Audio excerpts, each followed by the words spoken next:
मित्रांनो, जगभरातील सर्व कलांपैकी वक्तृत्व कला ही सगळ्यात महत्त्वाची कला म्हणून वक्तृत्व कलेचा नेहमी उल्लेख केला जातो।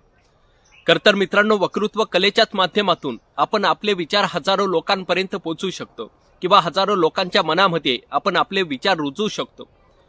म्हणून वक्तृत्व कला ही जगातील सर्व कलांपैकी एक महत्त्वाची कला म्हणून वक्तृत्व कलेचा नेहमी उल्लेख केला जातो।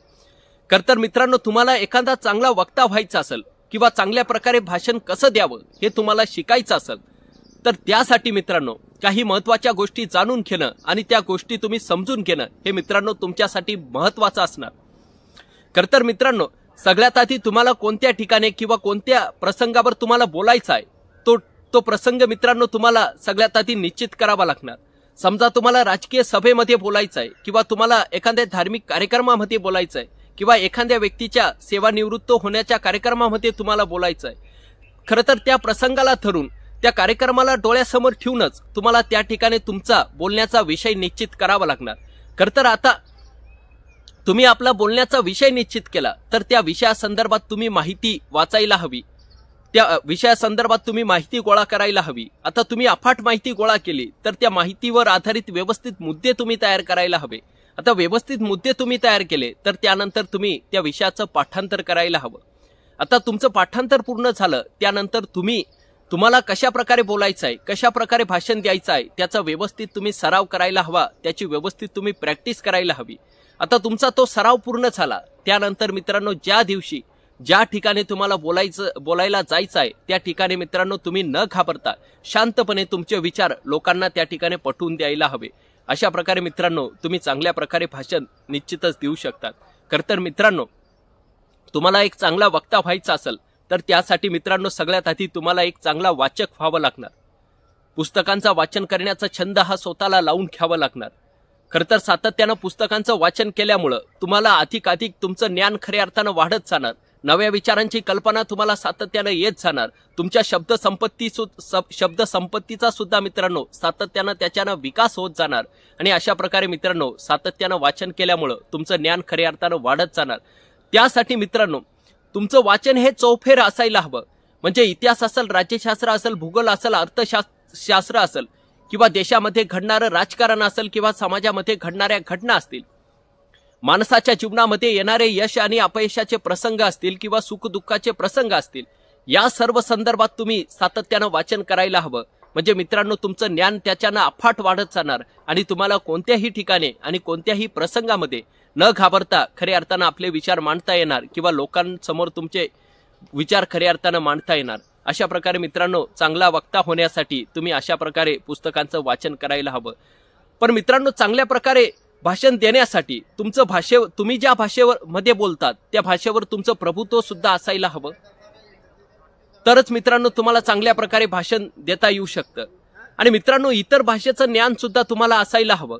आता इंग्रजी ही जागतिक भाषा आहे, त्या भाषेमध्ये असणारं साहित्य तुम्ही वाचायला हवं। हिंदी आपली राष्ट्रीय भाषा आहे, मग त्या भाषेमध्ये असणारं साहित्य सुद्धा तुम्ही वाचायला हवं। म्हणजे मित्रांनो जेणेकरून तुम्ही भाषण करायला उभे राहिल्यानंतर त्या भाषेतल्या साहित्याचा वापर, त्या भाषेमधून मिळवलेलं ज्ञान, त्या ज्ञानाचा वापर तुम्हाला आपल्या भाषणामध्ये निश्चितच त्या ठिकाणी करता येणार। अशा प्रकारे मित्रांनो तुम्ही चांगल्या प्रकारे भाषण देऊ शकतात। तर मित्रांनो पूर्वीच्या काळामध्ये आपल्या देशामध्ये जे काही मोठे वक्ते झाले ते सर्व मोठे वक्ते मित्रांनो आपल्या गावाबाहेर जाऊन एखाद्या मोकळ्या मैदानावरती किंवा एखाद्या डोंगरावर जाऊन आपल्या भाषण देण्याचा ते त्या ठिकाणी सराव करायचे।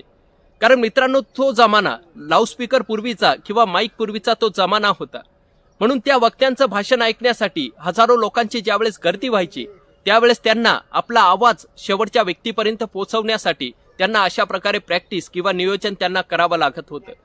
आणि म्हणून मित्रांनो ते वक्ते खऱ्या अर्थानं त्यांच्या जीवनामध्ये मोठे झाल्याचं आपल्याला दिसून येतं।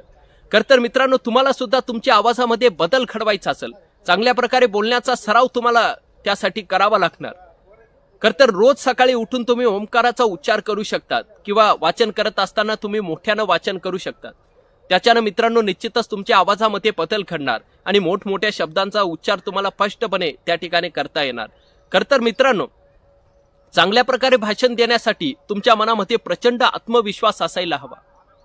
आणि आता मित्रांनो तो आत्मविश्वास कुठून निर्माण होणार तर मित्रांनो तो आत्मविश्वास निर्माण होणार। त्यासाठी तुम्ही सातत्यानं भाषण देण्याचा सराव करायला हवा। मित्रांनो तुम्ही जर विद्यार्थी असणार तर तुमच्यासाठी ती सुवर्ण संधी आहे। शाळेमध्ये अनेक वक्तृत्व स्पर्धा होत असतात, मग त्या प्रत्येक वक्तृत्व स्पर्धेमध्ये तुम्ही जर भाग घेत राहणार तर मित्रांनो निश्चितच त्याच्यातनं तुमच्या मनामध्ये एक आत्मविश्वास निर्माण होणार। पण मित्रांनो भाषण देत असताना तुम्ही हातवारे कसे करता, तुमची बॉडी लँग्वेज कशा प्रकारे असते, त्या ठिकाणी जर तुमच्या काही चुका होत असतील तर त्या चुका टाळण्यासाठी मित्रांनो तुम्ही भाषण देत असताना आरशासमोर उभं राहून तुम्ही सराव करायला हवा।